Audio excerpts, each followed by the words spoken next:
कहानी की दुनिया भी कमाल की है।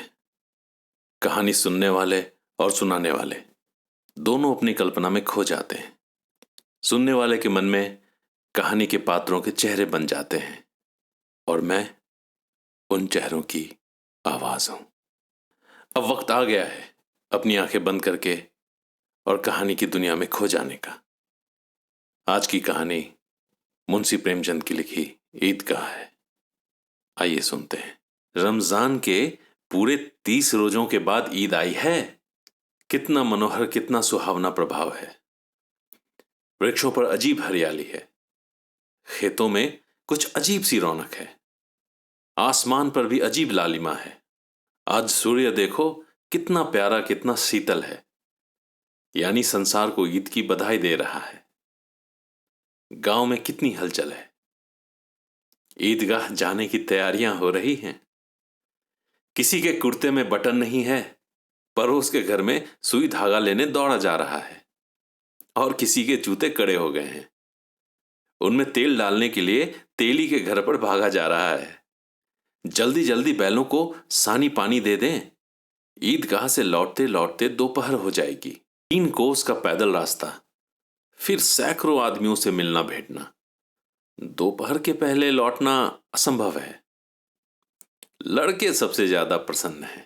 किसी ने एक रोजा रखा है, वह भी दोपहर तक। किसी ने वो भी नहीं। लेकिन ईदगाह जाने की खुशी उनके हिस्से की चीज है। रोजे बड़े बूढ़ों के लिए होंगे, इनके लिए तो ईद है। रोज ईद का नाम रटते थे, आज वो आ गई। अब जल्दी पड़ी है कि लोग ईदगाह क्यों नहीं चलते। इन्हें गृहस्थी की चिंताओं से क्या प्रयोजन। सेवैयों के दूध और शक्कर घर में हैं या नहीं, इनकी बला से। ये तो सवैयां खाएंगे। वह क्या जाने कि अब्बा जान क्यों बदहवास चौधरी कायम अली के घर दौड़े जा रहे हैं। उन्हें क्या खबर कि चौधरी आंखें बदल ले तो यह सारी ईद मुहर्रम हो जाए। उनकी अपनी जेबों में तो कुबेर का धन भरा हुआ है। बार बार जेब से अपना खजाना निकालकर गिनते हैं और खुश होकर फिर रख लेते हैं। महमूद गिनता है, 1, 2, 10, 12। उसके पास 12 पैसे हैं। मोहसिन के पास 1, 2, 3, 8, 9, 15 पैसे हैं। इन्हीं अनगिनत पैसों में अनगिनत चीजें लाएंगे। खिलौने, मिठाइयां, बिगुल, गेंदें और न जाने क्या क्या। और सबसे ज्यादा प्रसन्न है हामिद। वह 4-5 साल का गरीब सूरत दुबला पतला लड़का, जिसका बाप गत वर्ष हैजे की भेंट हो गया और मां न जाने क्यों पीली होती होती एक दिन मर गई। किसी को पता क्या बीमारी है। कहती तो कौन सुनने वाला था। दिल पर जो कुछ भी बीतती थी वो दिल में ही सहती थी। और जब न सहा गया तो संसार से विदा हो गई। अब हामिद अपनी बूढ़ी दादी अमीना के गोद में सोता है और उतना ही प्रसन्न है। उसके अब्बा जान रुपए कमाने गए हैं, बहुत सी थैलियां लेकर आएंगे। और अम्मी जान अल्लाह मियाँ के घर से उसके लिए बड़ी अच्छी अच्छी चीजें लाने गई हैं। इसलिए हामिद प्रसन्न है। आशा तो बड़ी चीज है। और फिर बच्चों की आशा, उनकी कल्पना तो राई का पर्वत बना लेती है। हामिद के पांव में जूते नहीं हैं। सिर पर एक पुरानी धुरानी टोपी है जिसका गोटा काला पड़ गया है। फिर भी वह प्रसन्न है। जब उसके अब्बाजान थैलियां और अम्मी जान नियामतें लेके आएंगी तो वह दिल से अरमान निकाल लेगा। तब देखेगा मोहसिन, नूरे और सम्मी कहां से उतने पैसे निकालेंगे। अभागिन अमीना अपने कोठरी में बैठी रो रही है। आज ईद का दिन, उसके घर में दाना नहीं। आज आबीद होता तो क्या इसी तरह ईद आती और चली जाती। इस अंधकार और निराशा में वह डूबी जा रही है। किसने बुलाया था इस निगोरी ईद को। इस घर में उसका काम नहीं, लेकिन हामिद, उसे किसी के मरने जीने से क्या मतलब? उसके अंदर प्रकाश है और बाहर आशा। विपत्ति अपना सारा दल बल लेकर आए, हामिद के आनंद भरी चितवन उसका विध्वंस कर देगी। हामिद भीतर जाके दादी से कहता है, तुम डरना नहीं अम्मा, मैं सबसे पहले आऊंगा, बिल्कुल ना डरना। अमीना का दिल कचोट रहा है। गांव के बच्चे अपने बाप के साथ जा रहे हैं। हामिद का बाप अमीना के सिवा और कौन है? उसे कैसे अकेले मेले जाने दे? उस भीड़ भाड़ से बच्चा कहीं खो जाए तो क्या होगा? नहीं, अमीना उसे यूं न जाने देगी। नन्ही सी जान, 3 कोस चलेगा कैसे? पैर में छाले पड़ जाएंगे, जूते भी तो नहीं हैं। वह थोड़ी थोड़ी दूर पे उसे गोद में ले लेती, लेकिन यहां सेवैया कौन पकाएगा? पैसे होते तो लौटते लौटते सब सामग्री जमा करके चटपट बना देती। यहां तो घंटों चीजें जमा करते लगेंगे। मांगे कहीं तो भरोसा ठहरा। उस दिन फहीमन के कपड़े सिले थे, 8 आने मिले थे। इस अठन्नी को ईमान की तरह बचाती चली आती थी इसी ईद के लिए। लेकिन कल ग्वालन सिर पर सवार हो गई तो क्या करती?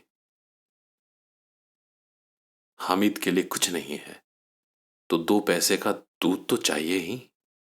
अब तो कुछ 2 आने पैसे बच रहे हैं। 3 पैसे हामिद के जेब में और 5 अमीना के बटवे में।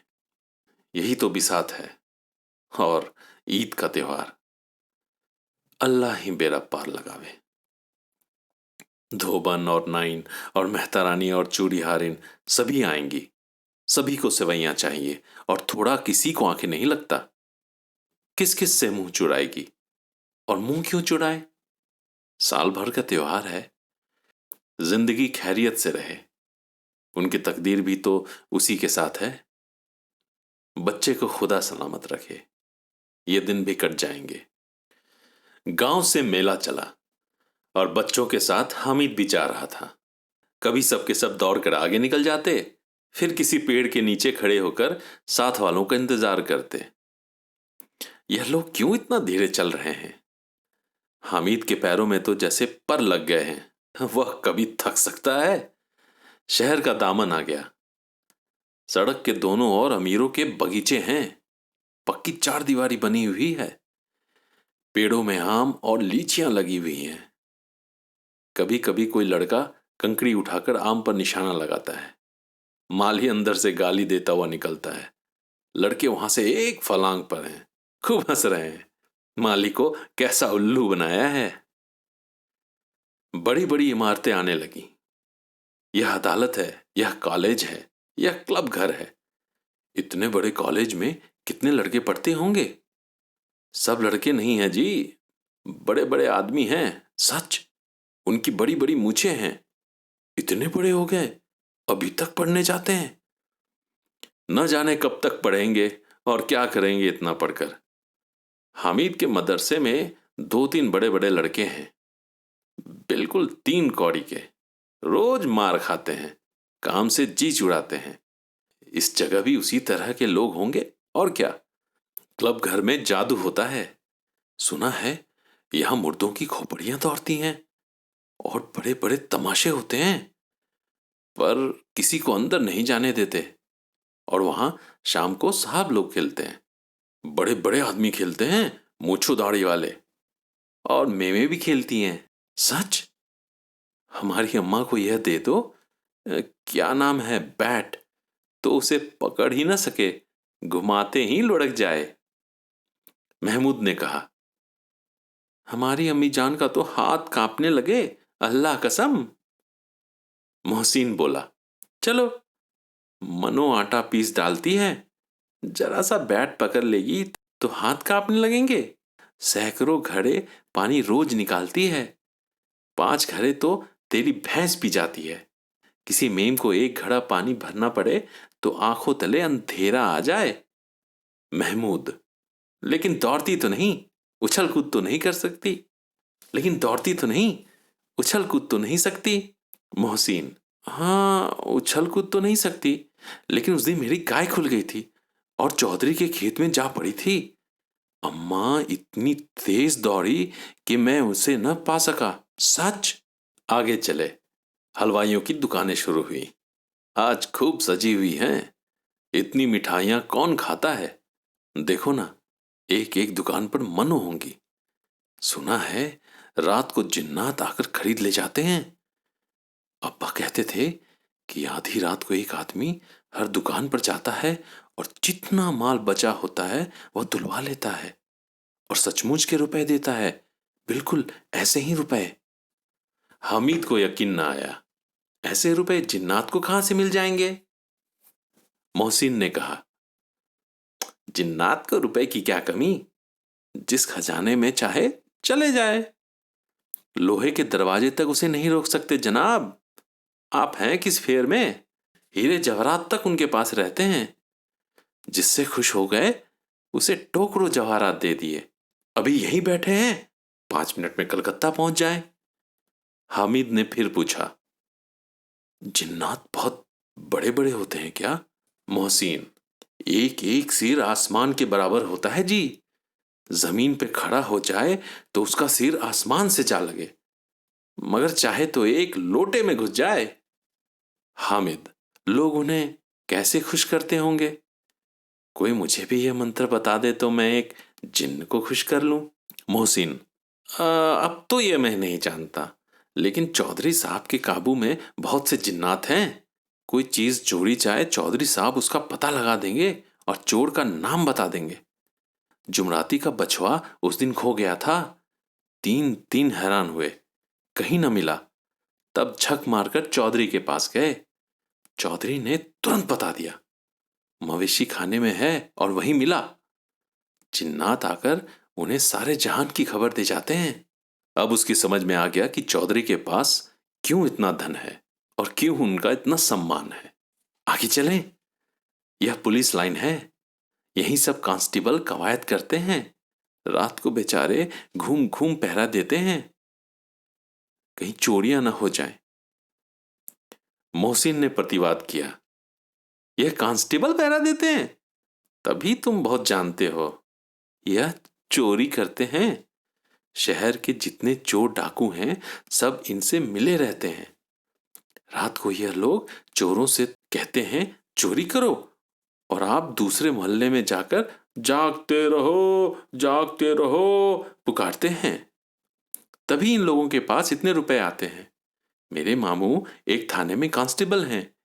20 रुपया महीना पाते हैं, लेकिन 50 रुपए घर भेजते हैं। अल्लाह कसम। मैंने एक बार पूछा था कि मामू आप इतने रुपए कहां से पाते हैं? हंसकर कहने लगे, बेटा अल्लाह देता है। फिर आप ही बोले, हम लोग चाहे तो एक दिन में लाखों मार लाएं, हम तो उतना ही लेते हैं जिसमें अपनी बदनामी ना हो और नौकरी ना जाए। हामिद ने पूछा, यह लोग चोरी करवाते हैं तो कोई इन्हें पकड़ता क्यों नहीं? मोहसिन उसकी नादानी पे दया दिखाकर बोला, अरे पागल, इन्हें कौन पकड़ेगा? पकड़ने वाले ये लोग खुद हैं। लेकिन अल्लाह इन्हें सजा भी खूब देता है। हराम का माल हराम में जाता है। थोड़े ही दिन हुए मामू के घर में आग लग गई। सारी लई पूंजी जल गई, एक बर्तन तक न बचा। कई दिन पेड़ के साए में सोए, अल्लाह कसम पेड़ के नीचे। फिर न जाने कहां से 100 कर्ज लाए तो बर्तन भांडे आए। हामिद, 150 से ज्यादा होते हैं क्या? कहां 50, कहां 100। 50 एक थैली भर होता है, 100 तो 2 थैलियों में भी ना आए। अब बस्ती घनी होने लगी। ईदगाह जाने वालों की टोलियां नजर आने लगी, एक से एक भड़कीले वस्त्र पहने हुए। कोई इक्के तांगे पर सवार, कोई मोटर पर। सभी इत्र में बसे, सभी के दिलों में उमंग। ग्रामीणों का यह छोटा सा दल अपनी विपन्नता से बेखबर संतोष और धैर्य में मगन चला जा रहा था। बच्चों के लिए नगर की सभी चीजें अनोखी थी। जिस चीज की ओर ताकते ताकते ही रह जाते, और पीछे से बार बार हॉर्न की आवाज होने पर भी ना चेतते। हामिद तो मोटर के नीचे जाते जाते बचा। सहसा ईदगाह नजर आई। ऊपर इमली के घने वृक्षों की छाया है, नीचे पक्का फर्श है जिस पर जाजम बिछा हुआ है, और रोजेदारों की पंक्तियां एक के पीछे एक न जाने कहां तक चली गई हैं, पक्की जगत के नीचे तक, जहां जाजम भी नहीं है। नए आने वाले आकर पीछे की कतार में खड़े हो जाते हैं। आगे जगह नहीं है। यहां कोई धन और पद नहीं देखता। इस्लाम की निगाह में सब बराबर हैं। इन ग्रामीणों ने भी वजू किया और पिछली पंक्तियों में खड़े हो गए। कितना सुंदर संचालन है, कितनी सुंदर व्यवस्था। लाखों सिर एक साथ सजदे में झुक जाते और सब के सब एक साथ खड़े हो जाते, एक साथ झुकते और एक साथ घुटनों के बल बैठ जाते हैं। कई बार यही क्रिया होती है, जैसे बिजली की लाखों बत्तियां एक साथ प्रदीप्त हों और एक साथ बुझ जाएं, और यही क्रम चलता रहता। कितना अपूर्व दृश्य था, जिसकी सामूहिक क्रियाएं, विस्तार और अनंतता हृदय को श्रद्धा, गर्व और आत्मानंद से भर देती थी। मानव भ्रातृत्व का एक सूत्र इन समस्त आत्माओं को एक लड़ी में पिरोए हुए है। नमाज खत्म हो गई है, लोग आपस में गले मिल रहे हैं। तब मिठाई और खिलौने की दुकान पर धावा होता है।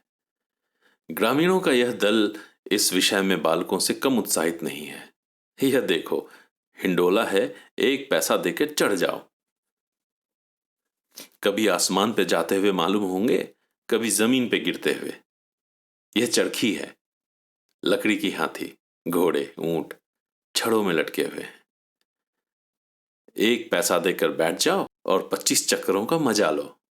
महमूद, मोहसिन, नूरे और सम्मी इन घोड़ों और ऊंटों पर बैठते हैं। हामिद दूर खड़ा है। 3 ही पैसे तो उसके पास हैं। अपने कोस का 1/3 जरा से चक्कर खाने के लिए नहीं दे सकता। सब चरखियों से उतरते हैं। अब खिलौना लेंगे। इधर दुकानों की कतार लगी हुई है। तरह तरह के खिलौने हैं। सिपाही और गुड़िया, राजा और वकील, भिश्ती और धोबिन और साधु। वाह, कितने सुंदर खिलौने हैं। महमूद सिपाही लेता है, खाकी वर्दी और लाल पगड़ी वाला, कंधे पर बंदूक रखे हुए। मालूम होता है अभी कवायद किए चला आ रहा है। मोहसिन को भिश्ती पसंद आई, कमर झुकी हुई है, ऊपर मस्क रखे हुए हैं। मस्क का मुंह एक हाथ से पकड़े हुए है। कितना प्रसन्न है, शायद कोई गीत गा रहा है। बस मशक से पानी उड़ेलना ही चाहता है। नूरे को वकील से प्रेम है। कैसी विदमता है उसके मुख पर। काला चोगा, नीचे सफेद अचकन, अचकन के सामने की जेब में घड़ी, सुनहरी जंजीर, एक हाथ में कानून का पोथा लिए हुए। मालूम होता है अभी किसी अदालत से जिरह या बहस किए चले आ रहे हैं। यह सब 2-2 पैसे के खिलौने हैं। हामिद के पास कुल 3 पैसे हैं। इतने महंगे खिलौने वह कैसे ले? खिलौना कहीं हाथ से छूट पड़े तो चूर चूर हो जाए, जड़ा पानी पड़े तो सारा रंग धुल जाए। ऐसे खिलौने लेकर वह क्या करेगा, किस काम के? मोहसिन कहता है, मेरा भिश्ती रोज पानी दे जाएगा 7 सवेरे। महमूद, अब मेरा सिपाही घर का पहरा देगा, कोई चोर आएगा तो फौरन बंदूक से फेर कर देगा। नूरे, और मेरा वकील खूब मुकदमा लड़ेगा। सम्मी, और मेरी धोबिन रोज कपड़े धोएगी। हामिद खिलौनों की निंदा करता है। मिट्टी ही के तो हैं, गिरे तो चकनाचूर हो जाएं। लेकिन ललचाई हुई आंखों से खिलौनों को देख रहा है और चाहता है कि जरा देर के लिए उन्हें हाथ में ले सकता। उसके हाथ अनायास ही लपकते हैं। लेकिन लड़के इतने त्यागी नहीं होते हैं, विशेषकर जब अभी नया शौक है। हामिद ललचाता रह जाता है। खिलौनों के बाद मिठाइयां आती हैं। किसी ने रेवड़ियां ली हैं, किसी ने गुलाब जामुन और किसी ने सोहन हलवा। मजे से खा रहे हैं।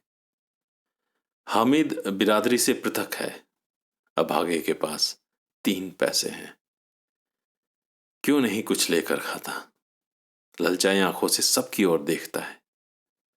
मोहसिन कहता है, हामिद रेवड़ी ले जा, कितनी खुशबूदार है। हामिद को संदेह हुआ, यह केवल एक क्रूर विनोद है।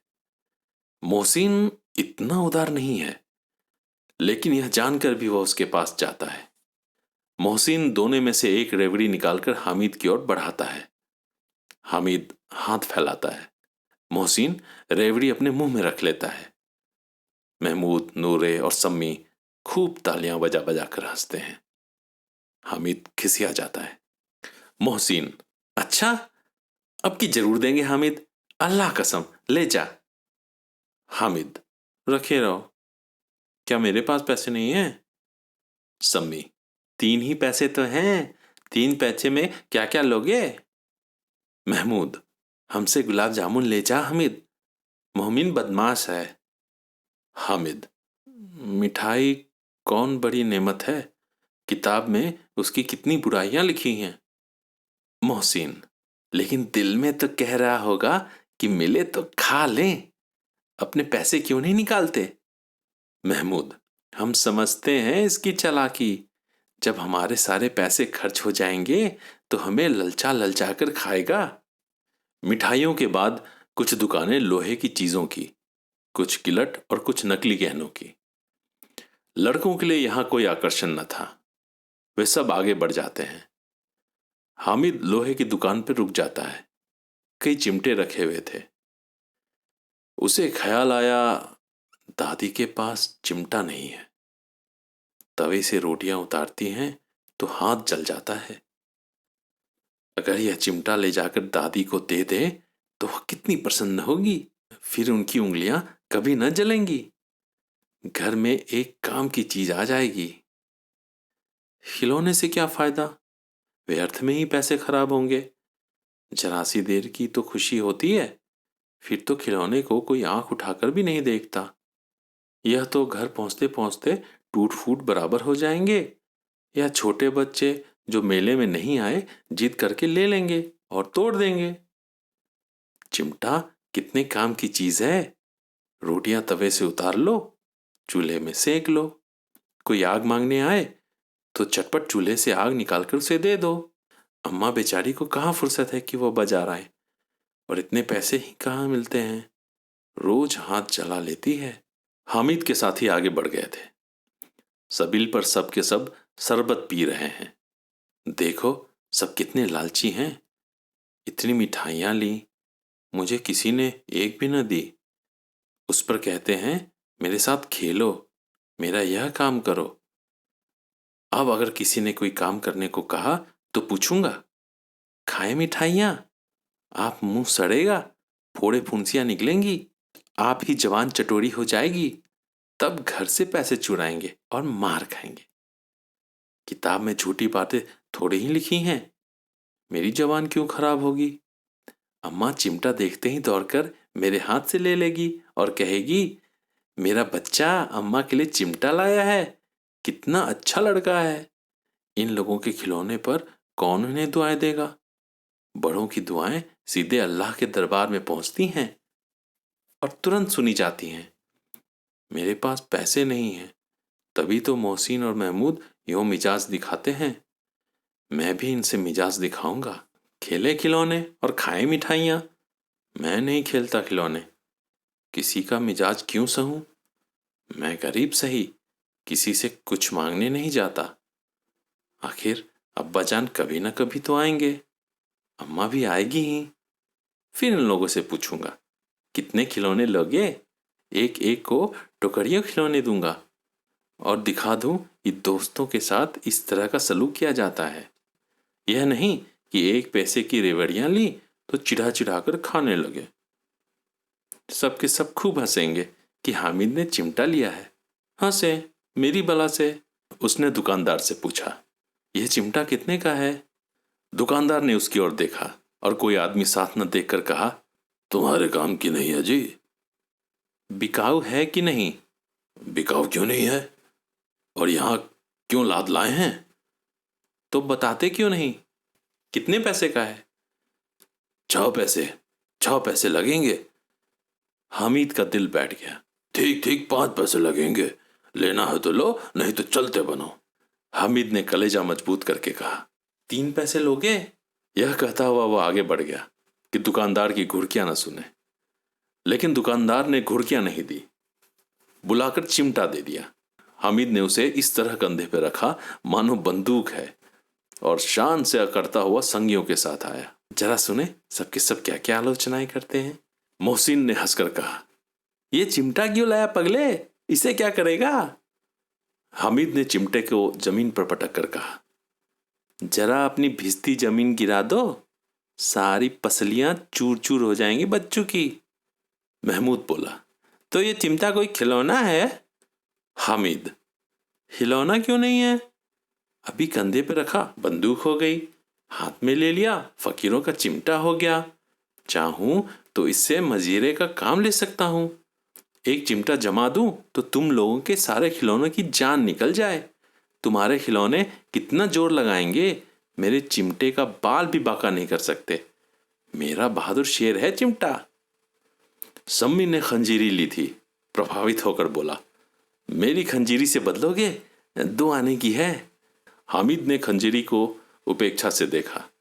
मेरा चिमटा चाहे तो तुम्हारी खंजीरी का पेट फाड़ डाले। बस एक चमड़े की झिल्ली लगा दी, डब डब बोलने लगी। जरा सी पानी लग जाए तो खत्म हो जाए। मेरा बहादुर चिमटा आग में, पानी में, आंधी में, तूफान में बराबर डटा खड़ा रहेगा। चिमटे ने सभी को मोहित कर लिया। अब पैसे किसके पास धड़े हैं। फिर मेले से दूर निकल आए हैं। 9 कब के बज गए, धूप तेज हो रही है। घर पहुंचने की जल्दी हो पड़ी है। बाप से जिद भी करें तो चिमटा नहीं मिल सकता। हामिद है बड़ा चालाक, इसलिए बदमाश ने अपने पैसे बचा रखे थे। अब बालकों के 2 दल हो गए। मोहसिन, महमूद, सम्मी और नूरे एक तरफ, हामिद अकेला दूसरी तरफ। शास्त्रार्थ हो रहा है। सम्मी तो विधर्मी हो गया, दूसरे पक्ष से जा मिला। लेकिन मोहसिन, महमूद और नूरे भी हामिद से 1-1, 2-2 साल बड़े होने पर भी हामिद के आघातों से आतंकित हो उठे हैं। उसके पास न्याय का बल है और नीति की शक्ति। एक और मिट्टी और दूसरी ओर लोहा। जो इस वक्त अपने को फौलाद कह रहा है वह अजय है, घातक है। अगर कोई शेर आ जाए तो मियाँ भिस्ती के छक्के छूट जाएं, मियाँ सिपाही मिट्टी की बंदूक छोड़कर भागे, वकील साहब की नानी मर जाए, चोगे में मुंह छिपाकर जमीन पर लेट जाए। मगर यह चिमटा, यह बहादुर है। यह रुस्तमे हिंद लपक कर शेर की गर्दन पे सवार हो जाएगा और उसकी आंखें निकाल देगा। मोहसिन ने एड़ी चोटी का जोर लगाकर कहा, अच्छा पानी तो नहीं भर सकता? हामिद ने चिमटे को सीधा खड़ा करके कहा, भिस्ती को एक डांट बताएगा और दौड़ा हुआ पानी लाकर उसके द्वार पर छिड़कने लगेगा। मोहसिन परास्त हो गया, पर महमूद ने कुमुक पहुंचाई, अगर बच्चा पकड़ जाए तो अदालत में बंदे बंदे फिरेंगे, तब तो वकील साहब के पैरों पड़ोगे। हामिद इस प्रबल तर्क का जवाब न दे सका। उसने पूछा, हमें कौन पकड़ने आएगा? नूरे ने अकड़ कर कहा, यह सिपाही बंदूक वाला। हामिद ने मुंह चिढ़ाकर कहा, यह बेचारे हम बहादुर रुस्तमे हिंद को पकड़ेंगे। अच्छा लाओ, अभी चढ़ा कुश्ती हो जाए। इसकी सूरत देखकर दूर से भागेंगे। पकड़ेंगे क्या बेचारे? मोहसिन को एक नई चोट सूझ गई। तुम्हारे चिमटे का मुंह रोज आग में जलेगा। उसने समझा था कि हामिद लाजवाब हो जाएगा, लेकिन यह बात न हुई। हामिद ने तुरंत जवाब दिया, आग में बहादुर ही कूदते हैं जनाब। तुम्हारे यह वकील, सिपाही और भिस्ती लौंडियों की तरह घर में घुस जाएंगे। आग में कूदना वह काम है जो यह रुस्तमे हिंद ही कर सकता है।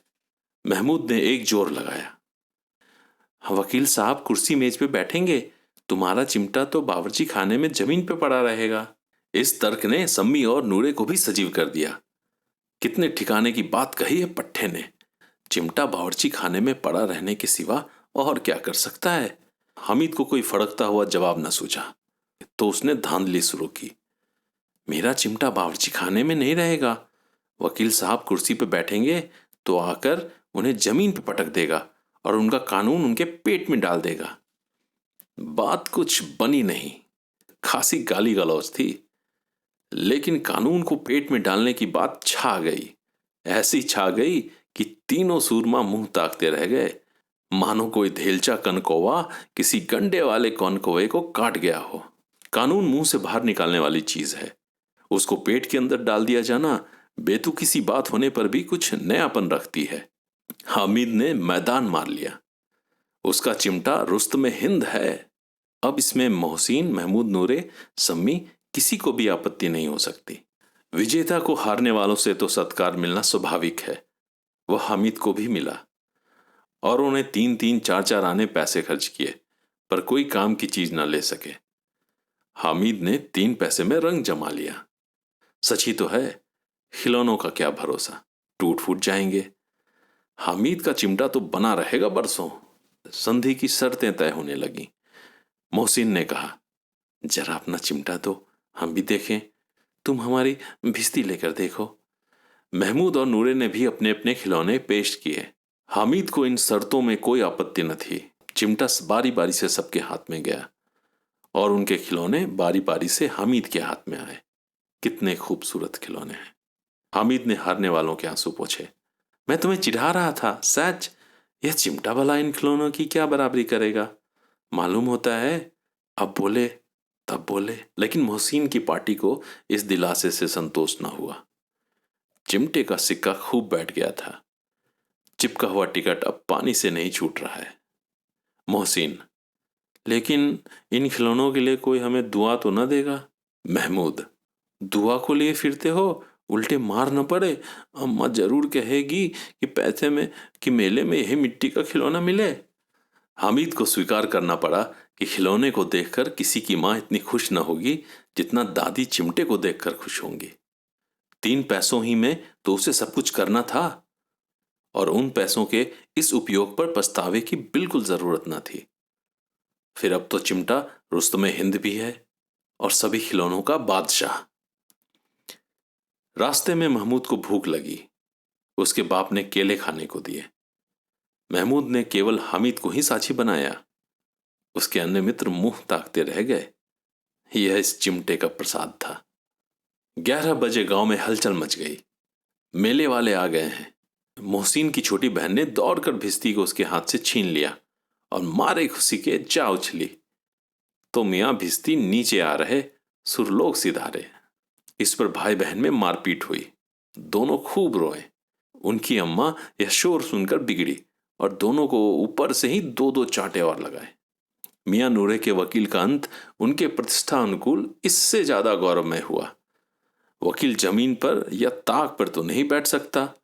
उसकी मर्यादा का विचार तो करना ही था। दीवार में खूंटियां गाड़ी गईं। उन पर लकड़ी का एक पटरा रखा गया। पटरे पर कागज और कालीन बिछाया गया। वकील साहब राजा भोज की भांति सिंहासन पर विराजे। नूरे ने उन्हें पंखा झलना शुरू किया। मालूम नहीं पंखे की हवा से या पंखे की चोट से वकील साहब स्वर्ग लोक से मृत्यु लोक आ रहे और उनकी माटी का चोला माटी में मिल गया। फिर बड़े जोर शोर से मातम हुआ और वकील साहब की अस्थि घूरे में डाल दी गई। अब रहा महमूद का सिपाही। उसे चटपट गांव का पहरा देने का चार्ज मिला, लेकिन पुलिस का सिपाही कोई साधारण व्यक्ति तो नहीं जो अपने पैरों पर चले। वह पालकी में चलेगा। एक टोकरी आई। उसके कुछ लाल रंग के फटे पुराने चिथरे बिछाए गए जिसमें सिपाही साहब आराम से लेटे। नूरे ने वह टोकरी उठाई और अपने द्वार का चक्कर लगाने लगे और उनके दोनों छोटे भाई सिपाही की तरह चौने वाले जागते लो, चौने वाले जागते लो पुकारते चलते हैं। मगर रात तो अंधेरी ही होनी चाहिए। महमूद को ठोकर लग गई। टोकरी उनके हाथ से छूटकर गिर पड़ती है और मियां सिपाही अपनी बंदूक लिए जमीन पर आ जाते हैं और उनकी एक टांग में विकार आ जाता है। महमूद को अब ज्ञात हुआ कि वह एक अच्छा डॉक्टर है। उसको ऐसा मरहम मिल गया है जिससे वह टूटी टांग को आनन फानन जोड़ सकता है। केवल गूलर का दूध चाहिए। गूलर का दूध आता है। टांग जवाब दे देती है। शल्य क्रिया असफल हुई और उसकी दूसरी टांग भी तोड़ दी जाती है। अब कम से कम एक जगह आराम से बैठ तो सकता है। एक टांग से तो न चल सकता था न बैठ सकता था। अब वह सिपाही सन्यासी हो गया है। अपनी जगह पर बैठा बैठा पहरा देता है। कभी कभी देवता भी बन जाता है। उसके सिर का झाड़दार साफा खुरच दिया जाता है। अब उसका जितना रूपांतरण चाहो कर सकते हो। कभी कभी तो उससे बाट का काम भी लिया जाता है। अब मियां हामिद का हाल सुनिए। अमीना उसकी आवाज सुनते ही दौड़ी और उसे गोद में उठाकर प्यार करने लगी। सहसा उसके हाथों में चिमटा देखकर वह चौंकी। यह चिमटा कहां था? मैंने मोल लिया है। क्या पैसे में? 3 पैसे दिए। अमीना ने छाती पीट ली। यह कैसा बेसमझ लड़का है कि दोपहर हुआ, कुछ खाया न पिया, लाया क्या? चिमटा। सारे मेले में तुझे और कोई चीज न मिली जो यह लोहे का चिमटा उठा लाया? हामिद ने अपराधी भाव से कहा। तुम्हारी उंगलियां तवे से जल जाती थी ना दादी, इसलिए मैंने इसे लिया।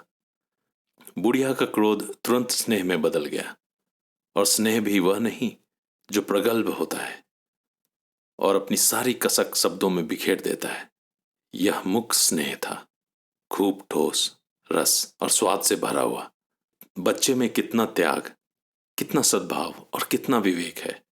दूसरों को खिलौना लेते देख और मिठाई खाते देखकर इसका मन कितना ललचाया होगा। इतना जब्त इससे हुआ कैसे?